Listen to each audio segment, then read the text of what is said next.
Il n'y a pas match, il n'y a pas photo. Alléluia. Amen. Pour nous manquons d'autres lobby alléluia. Nous sommes venus au Bateke. Nous sommes dans Amen. Amen. Dieu est compliqué. Soit il va faire dans tout ma cam. Amen. Mais pas au sel. Amen. Mais la seule condition qui est bon maman.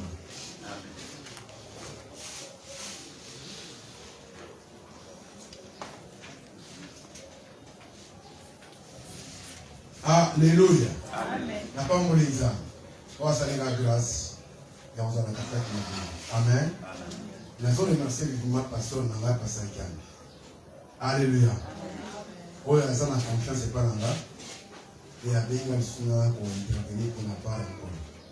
Nous avons remercié Passani à un cadre dans le Sika. Et nous avons remercié l'église. Amen. Amen. On a confiance pour réitérer pour notre Nanga. Amen. Amen. Que Dieu soit loué. De l'autre côté, nous revenons sur la famille de Dieu. Parce qu'il y a des journées en famille. Alléluia. Amen.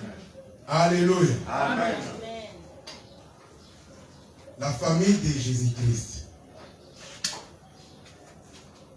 Nous avons dit que ma famille vous a béni. Alléluia. La famille va sortir, va sortir. Mais il y a Jésus-Christ qui a marqué mon sous. Alléluia. Amen. Anticipativement, il y a une chose.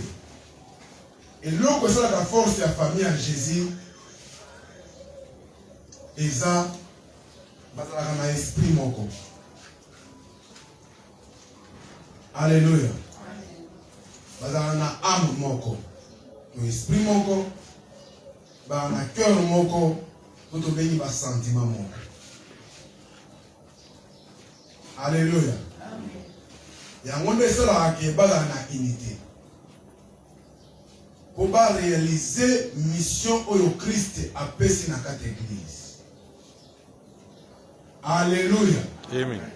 Est-ce que vous comprenez? Si vous comprenez, vous allez continuer à faire. Alléluia. N'a répété le son encore. Donc, si vous avez au quotidien la famille à Jésus, il faut compter. Pour la famille à Jésus, nous avons mis place au l'église. Vous permettez à mon Dieu qui a échoué dans la famille Nyons. Alléluia. Si vous avez échoué dans la famille Nyons, surtout, les seules familles qui ont bon, ils savent que sont victoire de la famille et Jésus Massif. Où est l'église? Alléluia. La banane nous sommes encore. Il y a mis ça parmi ma tel et belé, que famille à Yesu Massé la Makasi, Badagana âme moko. Alléluia. Tout bana pensée moko. Bazana cœur moko. Alléluia. Bana ba sentiment moko. Il y a moi ça la force ya unité na katikati na otali ecclesia ou les familles à Jésus. Amen. Amen. Ndenge tu na l'église la destinée ya les familles à Christ. Ce qui ont nimela Yesu Masi. Il faut yo koma na niveau boko manenge moko na kati na mitema pe na kati na ba âme. Pour te produire unité afin que tout ça la makambo menene.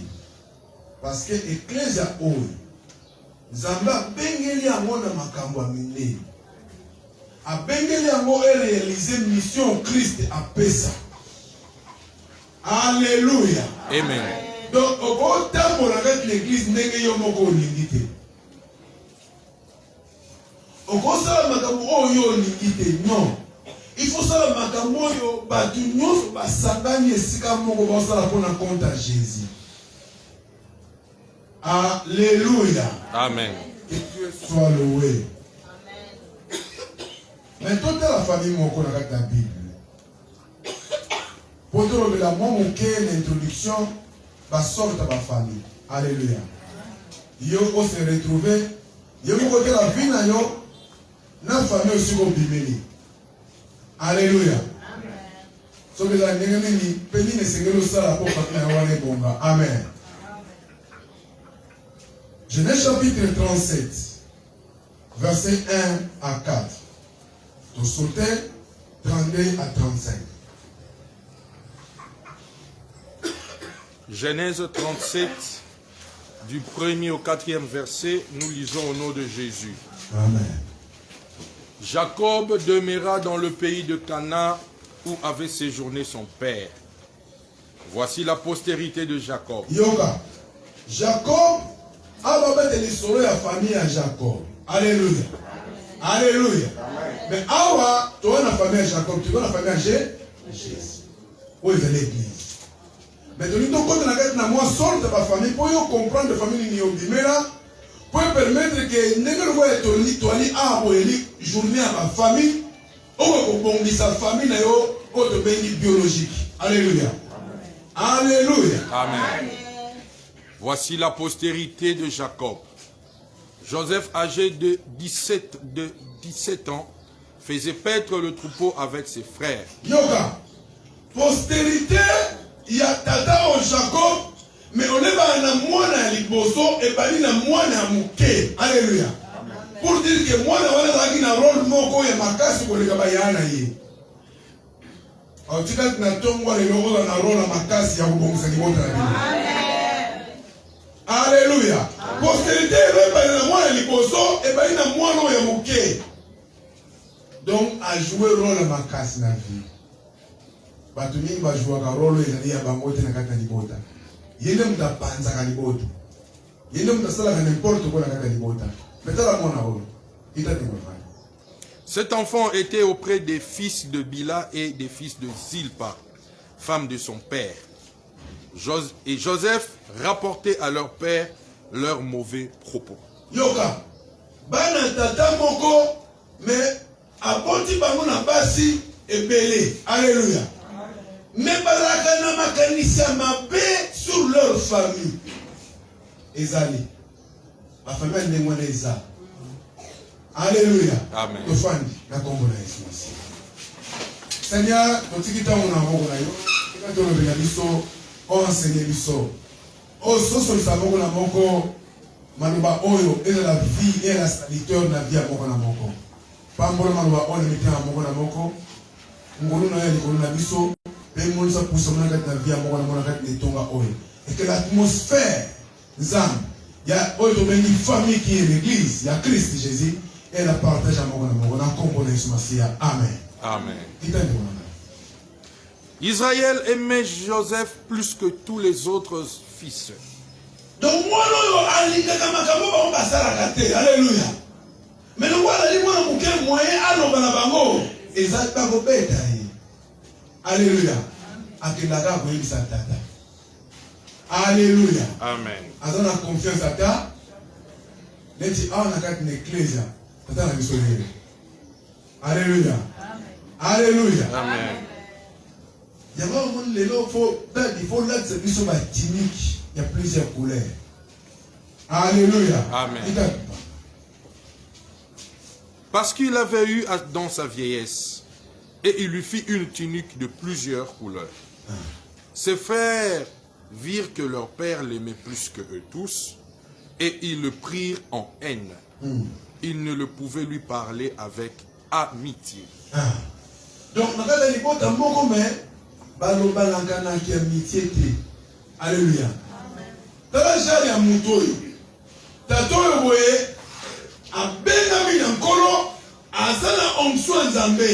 Mais famille na ye ezana kati na mobulu. Alléluia. Amen. Nengelo mo ndimela Yesu Masiya ta musu famille na biologique ezana ba problème ta musu yobo ne mutu oza à l'auteur ya makambo. Tika nzamba bimisa biso na makambo. Ba famille bonga. Parce que ba famille eza vision nzamba bongisaka. Nzamba pema. Alléluia. Les jours nzamba linga pema, c'est le jour à sa mariage. Et il golo baké na na pemi me batoyo foyer ndemu to ko remplacer na kata macho na beta. Alléluia. Et biso ba bengi o remplacer Messi. c'est que vous allez jouer à n'importe qui. Ce qui famille et il y a qui pour remplacer continuité de mission en Zambie, c'est que nous ça on va jeter. Il y a un moment temps aux autres, tant que ça la foyer, ça la conséquent dans ma mort de ça. Alléluia. Amen. Et ça blague était vous dans la famille, tout vous dans le foyer. Amen. Amen. Gloire à Jésus. 32. Ils envoyèrent à leur père la tunique de plusieurs couleurs. Awa, famille déjà bayokanaka te, babomi, to bateki leki na bango, mais bakosi, bazui, elamba, batindeli tete na bango. Alléluia. Donc famille a problème. Dites à moi. En lui faisant dire, voici c'est ce que nous avons trouvé, reconnais si c'est la tunique de ton fils ou non. Tel l'amour, est-ce que c'est là-bas moi noté? Il a dit ça, surtout qu'ils appelaient à moi. Jacob l'a reconnu et dit, c'est la tunique de mon fils. Une bête féroce l'a dévoré, Joseph a été mis en pièces. Jacob a reconnu de ma vie, c'est vrai. C'est là-bas moi. Mais ici, moni et l'amour. Moi, je n'ai pas passé na nyama ya zamba. Tima kilozo mona oboye, basi baleye. Alléluia. Et bah tu peux kosa wana, bana ya tata wana. Et bah kosa nani? Tata. Nenga mo pe na l'église, ba biso bana l'église, ayo kosa pasteur. Mambo zo ba wana, na o yezo vivre ya wote. Ya ma église za malade. Tala, na fille, son mon na tribunal, ba kosa avocat. So kosa avocat ba okango. Yo soyez mis avocat makamutu oyo sali. Avocat na kotala na faiblesse na yo, ni nego sala, c'est nego sala pas ani à défendre. Ne mon père pasteur. Il dit ça pasteur vina yo. Pasteur nda kotala bon ça va nzambe, tala mono. Bon mi sera ngai. Alléluia. Amen. Mensonge comme tu dans cette église. Tu la famille de Dieu. Famille à Christ Jésus. Bano ba okosa tata na bango moko. Mais ba teki ne kuna bango. Kita. Il déchira ses vêtements et il mit un sac sur ses reins et il porta le deuil de son fils. Ça veut dire que tu ne peux pas comprendre qu'il a échoué la mission de la famille. Frères et sœurs, la vie na yo, qui dans la vie il faut réussir. Vie à couple, na vie à famille. Alléluia. Amen. Vie à couple, il y a vie à yo na mwasi na yo. Et ça vie ka ya bi mbale. Ça va na. Alléluia. Amen. Et na vie na yo, tant yo réussir vie wana, il faut réussir vie à famille. Ça veut dire que na bana siko. Pourquoi on réussir ya yo na mwasi te mo réussir ya bana. Alléluia. Amen. Alléluia. Parce que nous sommes moni, tellement on va clair. Mais pas na babeba bakuluna. Alléluia. Ya moni tato ya pastori bilamba pour na volata sini ke makamunoso nzamba chaki na kati na nga seke les jouer parce que ne au côté que ata ba grand frère basungi na bamonga te mais mono na sali na auto benyi et la même color yem ta ko yedenga mais curieusement ba bomisinga mwana ngai. Alléluia. Amen. Et nous sommes dans l'espoir quelque part. Et dans la difficile sur l'espoir on est qui. Alléluia. Amen. Alléluia. Amen. Tous ses fils et toutes ses filles vinrent pour le consoler. Il ne voulut recevoir aucune consolation. Parce que parce que c'est important, ils ont avenir parce que le seul espoir est que il y a comprendre que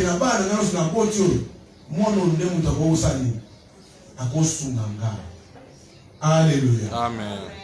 Il disait, c'est en pleurant que je descendrai vers mon fils au séjour des morts.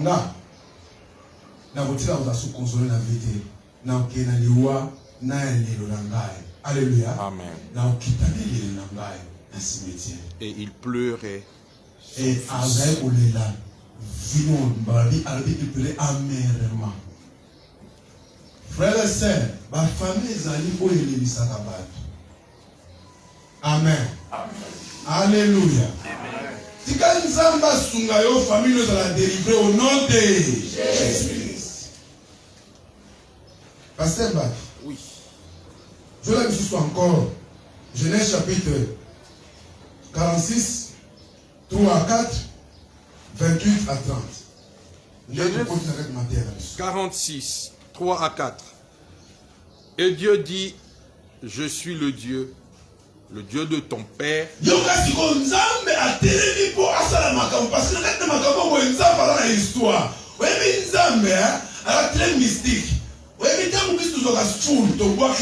Alléluia.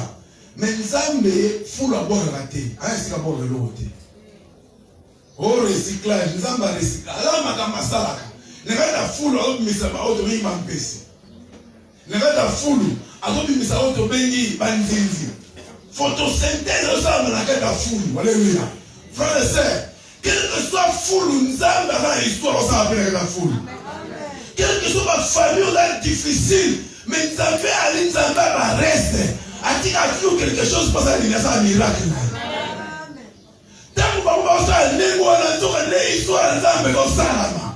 Tant que vous avez ça, la famille, les histoires, et Salama. Et le gars n'a pas de sur la salle qui est derrière les amours. Baté qui n'est qu'on a pas mot. Tant que nous avons comme l'Égypte, comme nous compte. Et à Bengisi un jour, famille, on a été en Égypte. Never seen the nation. Alléluia. Qui d'abord? Et Dieu dit, je suis le Dieu de ton père. Ne crains point de descendre en Égypte. Yoka, kobanga te, boye kobanga. Alors on va causer, on va causer la état mon temps. Mais à l'église, c'est kobanga te pour que na Égypte. Car là je te ferai devenir une grande nation. Moi-même je descendrai avec toi en Égypte. Et moi-même je t'en ferai remonter. Parce que papa a un désespoir. Il y a un désespoir, il y a un ta famille à l'église. Nous avons un espoir. Et puis, ma sike ko bande la vie. Alléluia. Amen. La tombe ma sika fait ça la vie na yo, histoire sike ça la vie comme on a. Jésus Messie. Et ils ont besoin de cette promesse d'assurance. Et Joseph te fermera les yeux.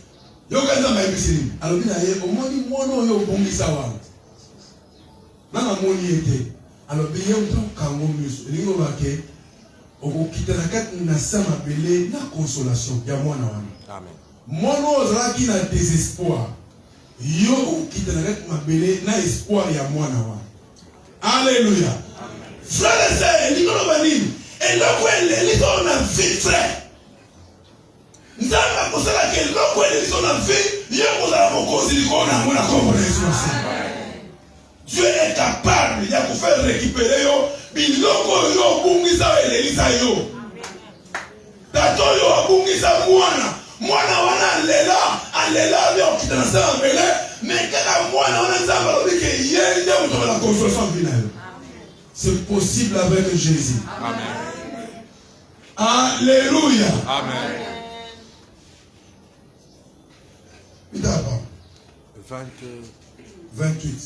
28 à 30. Jacob envoya Judas devant lui vers Joseph pour l'informer qu'il se rendait à Gosen. Joseph attela son char et y monta pour aller à Gosen, à la rencontre d'Israël, son père. À la rencontre d'Israël. Dès qu'il le vit, il se jeta à son cou et pleura longtemps sur son cou. Alléluia. Ça veut dire que Makamboyo arrive na vie. Alléluia.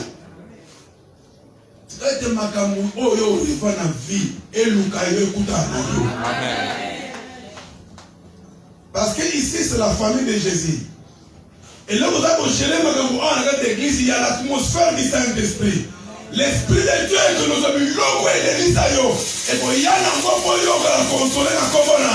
Yes. Il appellerait amèrement. Israël dit à Joseph que je meurs maintenant. Sikoyo, biloko na lingai komona na vie. Na sina moni sikoyo, na kokufa nanga. Puisque j'ai vu ton visage et que je vis et que tu vis encore. Alléluia. Oh, je ne mourrai point, je rencontrerai les œuvres de l'Éternel. Frère et sœur, tu as dit dans ton liwa na arrêté à mon na yo. Na arrêté liwa parce que quand nous sommes alinga kata Israël, balobi azimai akomisa mo mir na ngambo. Azimai akomisa mo mir na ngambo yo. Mai zelanan, mai zelanan. Otambola na place ango, mais mai zelanan. Bana bakatsa. Tika te makambo esala kele Israël ezelanan.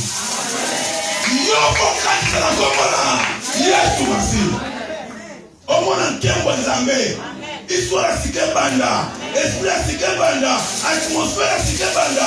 Viye kote na kati na umo ina makambo banda na kombo na Yesu. Ndenge na saboye na kokufa na ngai.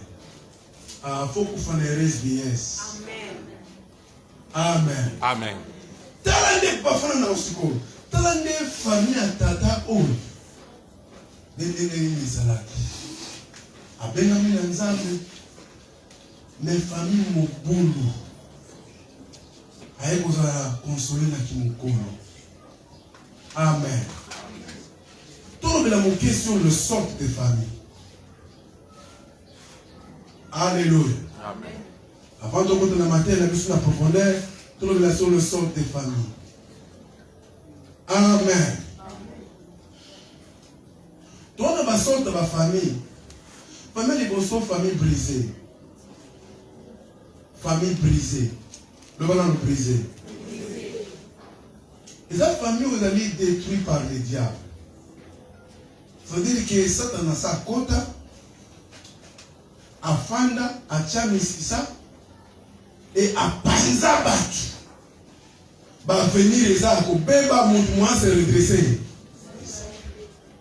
Famille brisée. Ma famille a mis les amis. Aux hommes matin, la mission a profondément monté dans la carte des athées. Mais on va être thème, pour permettre de se retrouver. Alléluia. Famille brisée. Diable a compté à Fanda. Famille balée, elle est famille maudite. Famille maudite, mingi dans la cause de mes parents. Acte mes parents posent dans la vie. Alléluia. Alléluia. Et ben, comme ils vont subir. Mingi la alliance, mes parents s'allient. Basala. Alléluia. Tant que vous avez touché dans votre béni fétiche, tant que vous avez touché dans votre béni sorcellerie. Biloko nzamba petit ça, ne va pas dans ça ni. Parce que mais maintenant pas on vivre maka mususu, on est de pas na bangote famille maudit à cause de acte posé aux parents basala ba alliance ba parents basala. Ba famille ni ngone ezali. Ya kota ngoye kati na Yesu Masia, il faut yeba sorte la famille au bimeli. Alléluia. Alléluia. Amen. Kebe kuba lulando. Amen. C'est la famille abandonnée. La famille abandonnée. La famille sans apport, sans soutien. Ce qui est pas dans le a malin les awana et l'issungi ezate. Misa mutu. Alléluia. Pour la survivre, c'est difficile. Alléluia. Famille abandonnée. Toi, on a autre béni, famille bénie. Famille bénie est dans la famille Oyo. Na kati na bango ba vivaka atmosphère moko. Ezapel lié na ba acte ba parents ba posa. Mingi komona ke ba parents wana ba posa ba acte spirituel surtout aux offrandes. Et il y a eu des générations, parce que le sacrifice de montel, oh yankolo, oh et ça là qui ribonde wana, azana on te bénit faveur de mon sous na vie. baloboma malamu likolo bana wana baloboma malamu likolo bapara wana bapara malamu likolo oto bengi famille na bango bapara bali conscient na devenir ya bana bango ne ba poser ba acte ya bien. Ça c'est la famille bénie. Alléluia. Famille vendue. Ba famille vendue et ça ba parents ba sala ba alliance. Ba teka dans une génération na bango. Et si elle n'est pas alliance yo yebite mais asala makambo oyo akenda ko engager famille dans monde éternel. Alléluia. Amen. Au moment où tu as dit que alléluia. Amen. Alléluia. Amen. Famille divisée. Et dans la sorte de ma famille, oyo, n'est-ce que moi, na paix. Et si on va querer les Israéliens. Et si on va les Israéliens. Et si on va jalouser les Israéliens. Et si on va haine les Israéliens. Côté naïf. Alléluia. Alléluia. C'est là où il y a les intérêts. Et c'est là où il y a les égoïsmes. Famille divisée. Oh, il y a joie. Abenda ba nena ngambo na ye. Maman kunuta olamba. Maman ne ki ba nena ba lete. Na bengi ba ni ba fani wala. Ba onda ndenge ba de ba sali ba oli asikoyo. Alléluia. Et puis moi boye, elle bon muso ate pe fufu wa la ti de wewe. Ba famille on les amis. Yo dans la sorte ta famille. Il y a Oya Jacob, tous on a Oya divisé. Parce que famille Jacob est une famille troublée. Alléluia. Alléluia. Famille ignorante. Et la sorte de ma famille Oyo, bazana on qui manque d'information. Mingi bazana insensé. Parce que mingi la bateau batangité. Alléluia. Ce qui nous a ali tata Adam Ayeli, c'est que nous ne pouvons pas Ayeli. Ce qu'on a zoba, c'est qu'il faut comprendre très bien où on Ayeli. Et puis les gens disent d'ambe ali na bazoba te. Banda ko apprendre. Alléluia. C'est possible qu'on Ayeli. Vous voyez que la université monte dans mon kilelo encore dans la question de notre classe na tangate. To université na comptabilité. Est-ce que vous voyez bien? Oui, moi, là, le téléphone est Android. Téléphone Android. Toi, un téléphone Android. Alléluia. Toi, un téléphone Android. Téléphone Android, il y a une université en ligne. So, il y a donc, dans une classe, mon Dieu, dans une classe, il y a une personne en haut. Donc, si vous avez un léno, ça veut dire que vous avez un peu. Parce que classe, ils ont un bon côté. C'est ça la droïde. Si on est là, téléphone est en même si le professeur a raté, au temps, un professeur va dans la carte. Mais curieusement, vous avez la carte de nos villages. Alléluia. Si quand vous avez délivré, vous avez un nom de Jésus. Il y a des gens qui ont le monde à vous. L'église a place ma famille, on va zobater. Pour que tu vas mailler. Parce que nous allons dire zobater. Attends, mais nous allons licencier. On a zobater. Au moins, on a une réflexion dans les arts, mais on n'a pas de réflexion. Alléluia. Alléluia. Famille ignorante. Famille insensée. Bango basibisa kaka. Alléluia. Mamunyo surtout ya buzoba ila la famille wana. Et ils acceptent. Et ba fanda kanango. Ba otambo nango. Ba omoni ba mabe normal. Personne n'a la capacité de réfléchir pour se dire que oh ils ont bien dit, oh ils ont bien. Ba ignorant.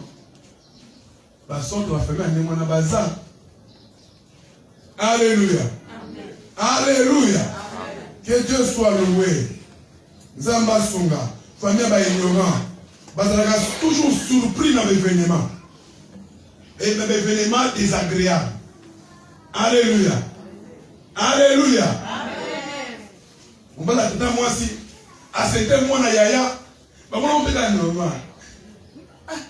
Qu'est-ce que tu fais naïf? Et tu vas aller na bango alléluia. On manque la famille.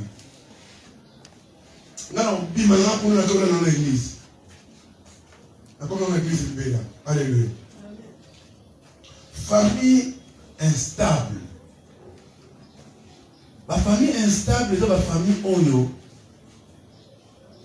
Batu ba resisate. Resite zate. Muta bimisa mutu azate. Alléluia. Batu ba ça de forme, muta bimisa mutu. Donc ce qui dit que moi ma casse est couée dans la famille. Oyo ki ndenge bazo lela, ba lela parce que pour mutu wana qualité. Ba lela parce que mutu ko sunga na kata makambo yo. Si vous avez un peu de temps à lâcher, on vous l'a deux fois. Faut que la famille oublie. Alléluia. Pour y venir à votre famille instable. Difficultés profondes. Alléluia. Alléluia. Difficultés profondes. Récit des athées. Personne n'a réussi. Alléluia. Instabilité. Alléluia. Problème sur problème. Moi, la capacité pour résoudre ma problème est ça.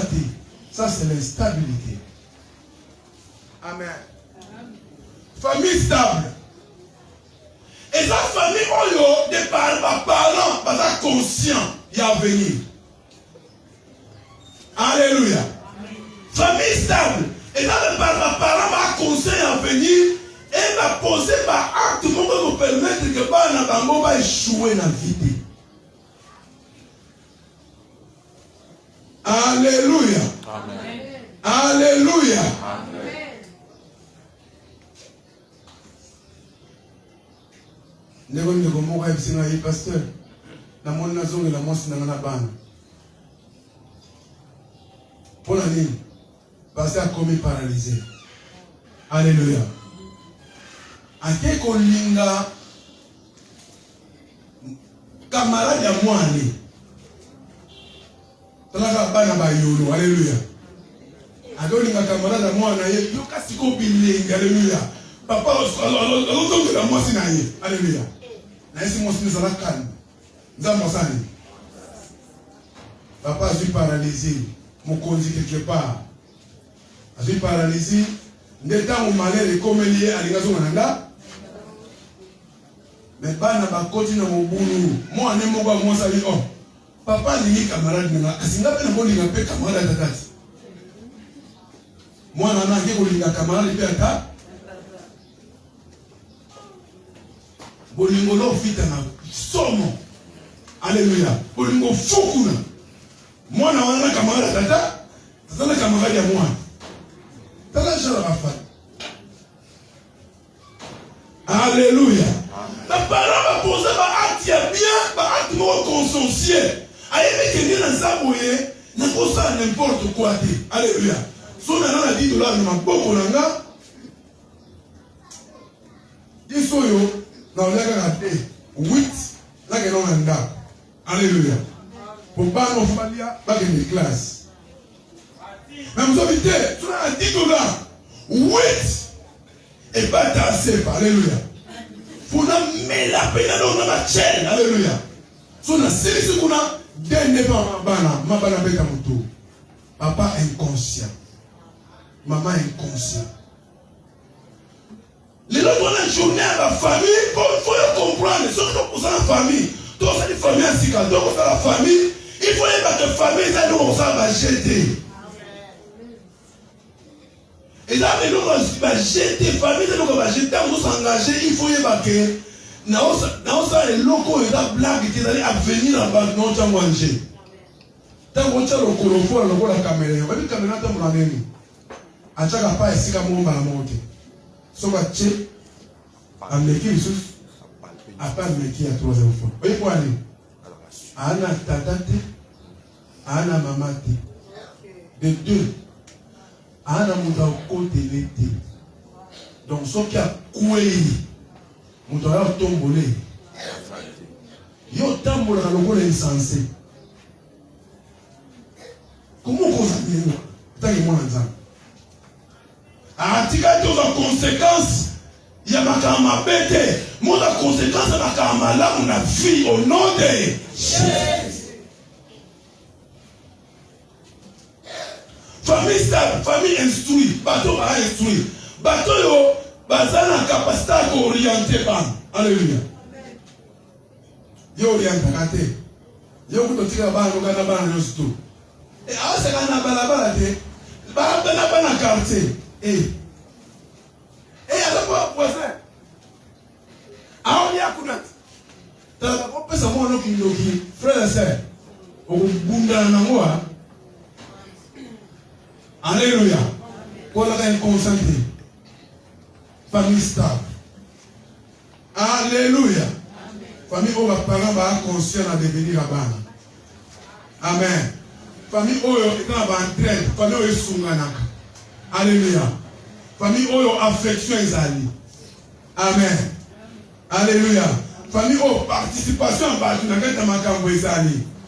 famille où ils sont en amour. Alléluia. Résolution de problème. Ils sont résoudre.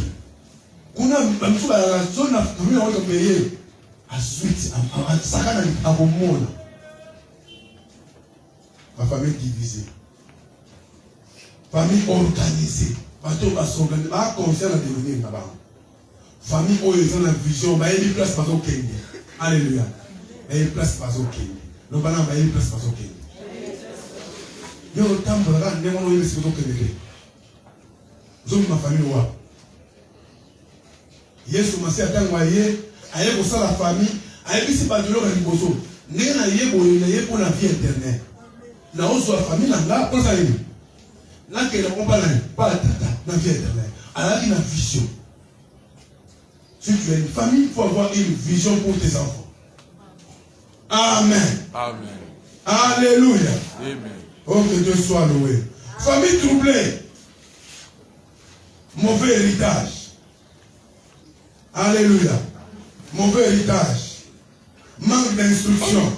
Manque de vision. Bah, comprendre la valeur, il y a famille. Et l'importance de la famille. Famille troublée. Il y a toujours du désordre. Là, le désordre règne. Amen.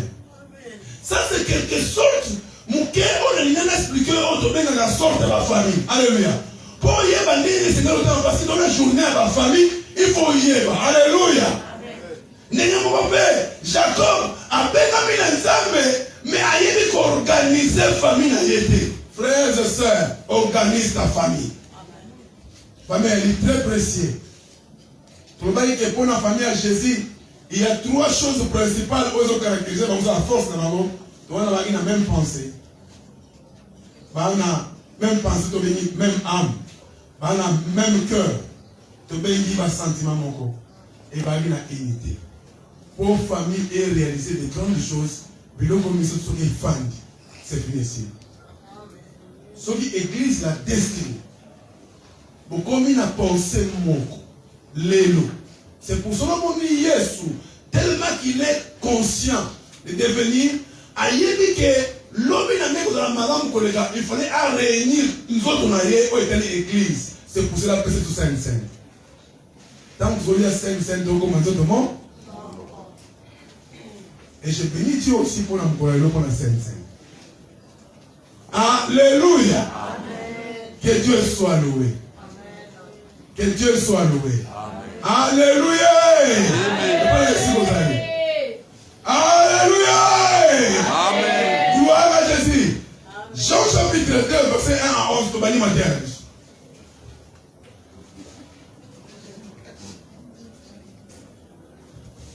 Jean 2, 1 à 11. 3 jours après.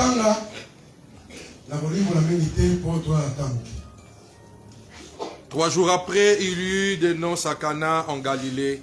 La mère de Jésus était là. Et Jésus fut aussi invité aux noces avec ses disciples. Le vin ayant manqué, la mère de Jésus lui dit... Le vin ayant manqué. Alléluia. Amen. Vin ayant. Vin et ça dit parce que fait il peut comme un élengi. Il faut vivre. Alléluia. Amen. Nous avons la carte d'Ecclésia. Pour Ecclésia, il faut le vin qui est le Saint-Esprit. Alléluia. Amen. Pour réunir famille, nous ne sommes pas comme un mouvement. Encore. Jésus, il lui dit, non plus de vin. Jésus lui répondit, femme, qu'y a-t-il entre moi et toi?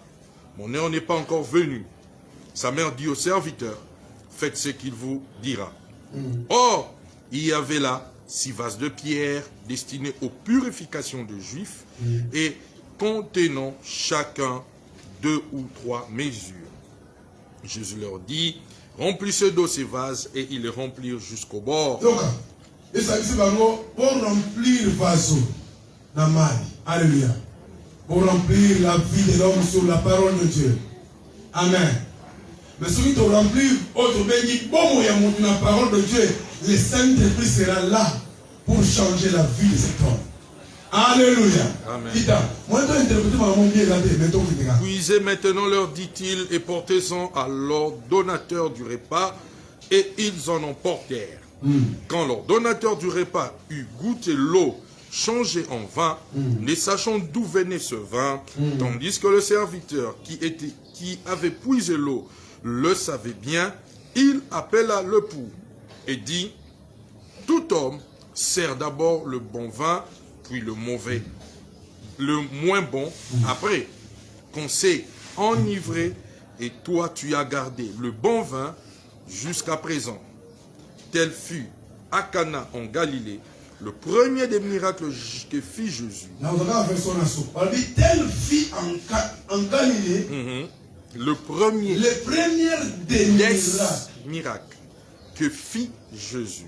Donc, dans la miracle à Liboso, parmi les miracles belé Jésus Messie à ça. Le verset ici, ils ont appelé la makambo belé. Donc, Jésus a yé, n'annonce à Cana va inviter. Pourquoi faut Jésus soit ça la miracle à Liboso n'annonce à Cana? C'est que les gens ne comprennent pas. Et ailleurs pour ça le miracle liboso kaka na libala. Et à ça le miracle liboso na libala, mais ça miracle là il y a changement, il y a vin et maï na vie. Allez expliquer le mot. Allez expliquer que le premier miracle de Jésus dans la vie de l'homme, parmi tant d'autres miracles le Seigneur a ça là, c'est la réconciliation de l'homme avec Dieu. C'est la réconciliation. C'est l'image du mariage de l'Église avec Dieu, avec Jésus. C'est ce qu'on appelle la conversion. Parce que dans le mariage, nous sommes dans la famille. Christ a expliqué par le verset OK. Premier miracle dans la vie à mon tour, et le miracle de la famille. Il faut raconter la famille. C'est ça, on te bénit miracle et non sakana. Miracle et mariage. Alléluia. Alléluia. Alléluia.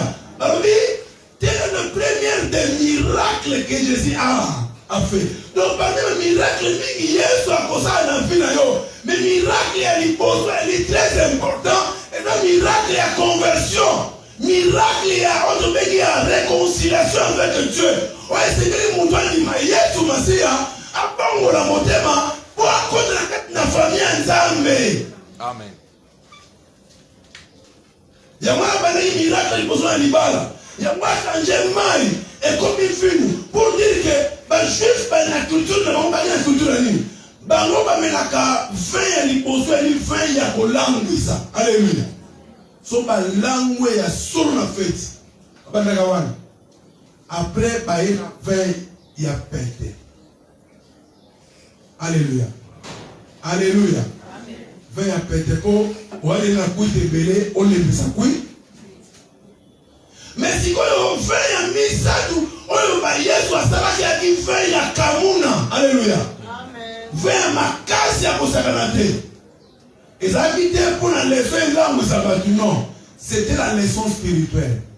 pour dire que comment la fête de Dieu avec l'église et ça a une importance. Ce qui est sous Massia, il va faire un mot de l'église pour qu'il va faire la bien. Il faut que le Saint-Esprit soit là. Pour que vous marchiez bien ensemble, il faut que le Saint-Esprit soit là. Or, pour le Saint-Esprit, il faut que se réconcilier avec Jésus. La fête n'a pas de l'eau. Toi, la journée en famille. Et c'est que nos frères et sœurs, on se réconcilie avec Dieu. C'est ça le premier des miracles de Jésus.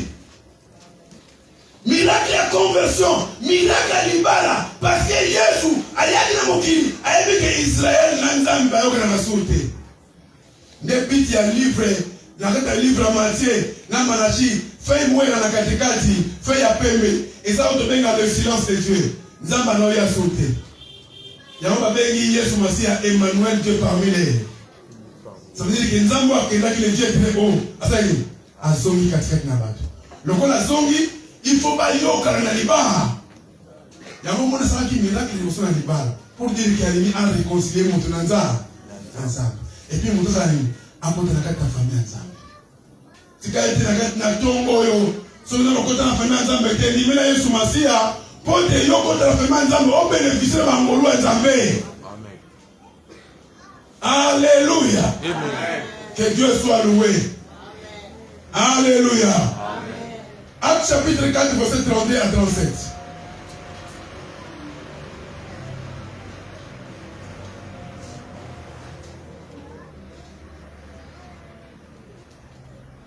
Acte 4, 32, 37. La multitude de ceux qui avaient cru n'était qu'un cœur et qu'une âme.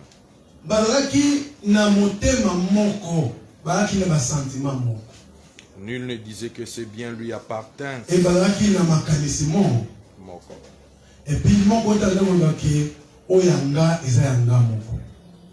Mais tout était en commun entre eux. Et nous, cela qui alléluia. Amen. Les apôtres rendaient avec beaucoup de force témoignage de la résurrection du Seigneur Jésus. Et avec force pour alléluia. Et une grande grâce reposait sur eux tous. Mais le balaki ini na même pensée. Balaki ini na otobengi ba sentiment moko, balobi ngolu nzambe sali. Et sopanaki. Tika ite ngolu nzambe lelo. Et sopanaki na unité à destinée na komona. Yesu masi. Ngolu nzambe sopana. Ngolu nzambe sala ke monta vivre. Ngolu frère c'est au monde mondati wana. Ndeko za bonne santé. Ndeko peut bien ona. C'est la grâce de Dieu. Et c'est fort noté. Si vous voulez le monde, on va fort pour vivre l'autre. Il y a un moment où c'est lui qui respire l'air. Alors, il y a la grâce. Parce que tout le monde a reçu la grâce. Même si il était en Angola. Si vous avez une bonne santé, vous avez un empoisonné. Vous comprenez que l'importance, sans tout l'importance. Bela au monde à l'église-là. Quand elle a dit malaria, bela pena solo. Tant que tu as non auto que maïmo, bateau na lita ou pendant une année. Au moins l'église-là. Bon nom au loyer sur ma ciel. Alléluia. Amen. Alléluia. Amen. Ngolo nzambe desa liko zababi, c'est là où nzambe a répandre ngolo na yé. Qu'est-ce que car il y avait parmi eux aucun indigent.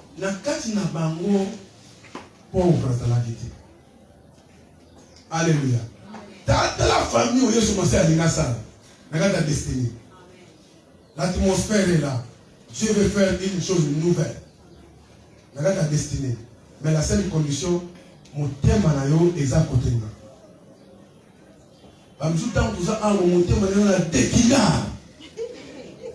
Alléluia. Alléluia. Donc, elle a attaché la déguinda. Elle va faire une chose à côté de déguinda. c'est bien. Alléluia. Alléluia. Il faut monter attaché l'église, attaché la Christ. Tellement mon attaché l'église, on va dire que Jésus. So on doit comprendre que mon ami a vomi. Aba on ira pas nommer.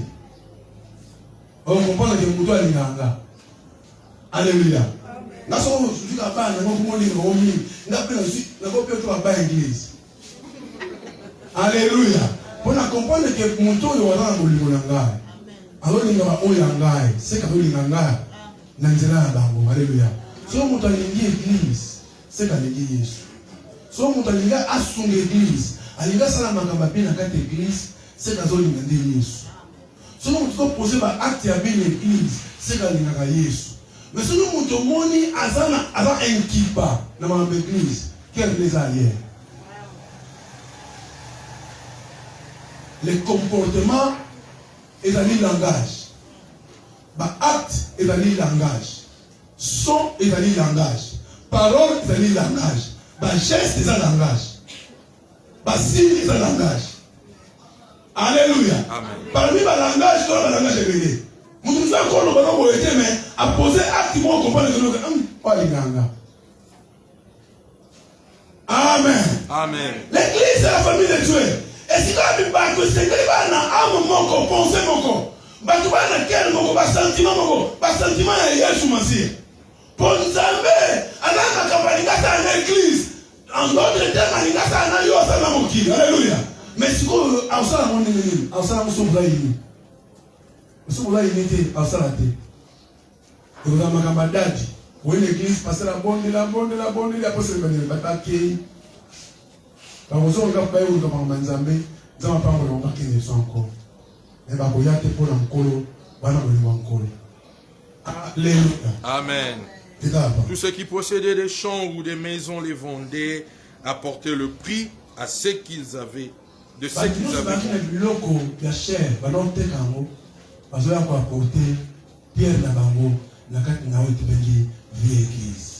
Et le déposer au pied des apôtres. Et l'on faisait des distributions à chacun selon qu'il en avait besoin. L'église en a besoin. Alléluia. Amen. L'église en a besoin.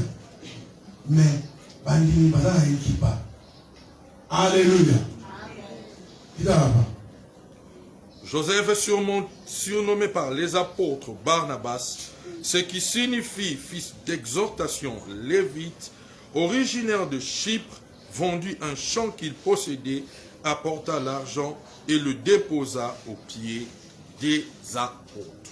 Barnabas, alaki na auto bengi ba chana ye aso amwa teke ango pour aya kochana kate église. Parce que cœur na ye la l'église. Parce que l'église c'était sa famille. Aujourd'hui c'est la journée à la famille. Pour la famille la mission biologique, mais famille où l'équipe la famille c'est l'église. La place où ceux qui famille ont échoué. Alléluia. Amen. Amen. Alléluia. Parce que ceux qui même pas péché dans un bon côté, pas péché dans un bon côté. Il y a aussi la grâce. Où est-ce que ça que pasteur a affecté vie. Amen. Ça c'est vrai. Que Dieu vous bénisse. Alléluia. Amen. La cause à dire dans ça, alors on nous voit comme il n'y a rien. Nous enregistrons l'église. On a la voiture, mais la composante de la bonne voiture n'a vu nous. Ça, c'est la fêtation. Et là, il dit qu'il m'a gagné l'église. Parce que n'est pas dit, il faut nous gagner parce que moi, ça dit, affecter nous. Mais pour affecter nous, il faut monter à ma lame ou l'église dans le nayo. Car vous allez vous apporter quelque chose dans l'église. On va lier l'église, on va lier la famille. L'église c'est ta famille. L'église c'est ta famille. En dehors de la famille troublée, en dehors de la famille brisée, l'église est la seconde famille. Nous avons aperçu pour l'éternité, frère. Amen. Tika nzamba sungo na kati na utali tongwa lelo. Ososo lake oye awa pamba te, oye awa pour destiné à vie efungwa. Makambo okanaki na vie ekosalama. Soki esalami te, moi ekosarete, mai ekosarete, batu bakotelema, oyo boleka. Même soki oleki te, ndaka kozala nzela moto asika, oyo kanyole, oleka na kombo na Yesu. C'est ici que makambo ekobanda ya sika.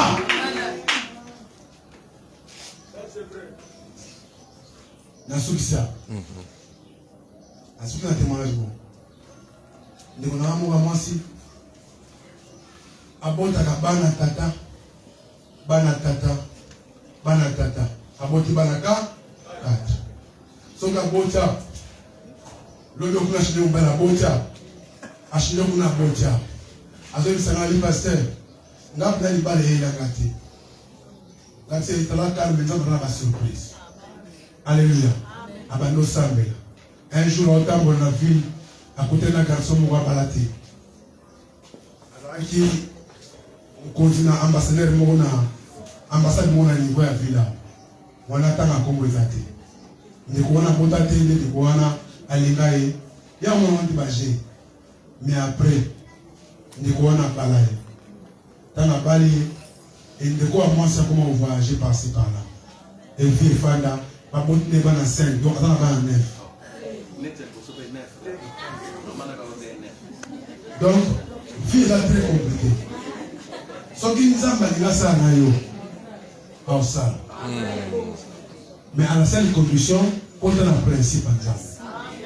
Quand on a la famille en Zambie. L'église, c'est la famille de Dieu. Et Zambie a conseillé le macabile. Amen. Tika Nzambe a pas pour la vie. Amen.